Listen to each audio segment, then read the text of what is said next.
తిరుపతి అమ్మాయిగా తాతయ్య గుంట గంగమ్మ తల్లిని దర్శించుకోవడం ఎన్నో సంవత్సరాలుగా ఆనవాయితీ. నేను మంత్రిగా ఉన్నప్పుడు జగనన్న ఆశీస్సులతో స్టేట్ ఫెస్టివల్ చేయడం జరిగింది. ఎంతో మంది కళాకారులతో అంగరంగ వైభవంగా చేయడం మీ అందరికీ కూడా తెలుసు. అలాగే ప్రతి సంవత్సరం కూడా అమ్మవారికి మేము సారె తీసుకురావటం కూడా మీ అందరూ కూడా గమనించుంటారు. ఎందుకంటే గంగమ్మ తల్లి ఆశీస్సులుంటే అందరం బాగుంటాం. అందుకే అమ్మ ఆశీస్సుల కోసం ఎవ్రీ ఇయర్ సారెతో రావటం జరుగుతుంది. అలాగే ఈ సంవత్సరం కూడా అమ్మవారికి సారెని ఇచ్చి అమ్మ ఆశీస్సులు తీసుకొని చాలా సంతోషంగా ఇంటికి వెళ్తున్నాను. సో నాకు తెలిసి తాతయ్య గుంట గంగమ్మ తల్లి టెంపుల్ కి వచ్చిన మొదటి సీఎం జగన్మోహన్ రెడ్డి గారే అనుకుంటాను.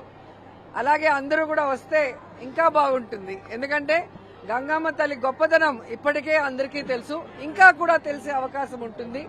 అమ్మను దర్శించుకొని కొండకు వెళ్లి స్వామిని దర్శించుకోవడం ఆనవాయితీ కాబట్టి అది కంటిన్యూ చేయాలని అందరినీ కోరుకుంటున్నాను.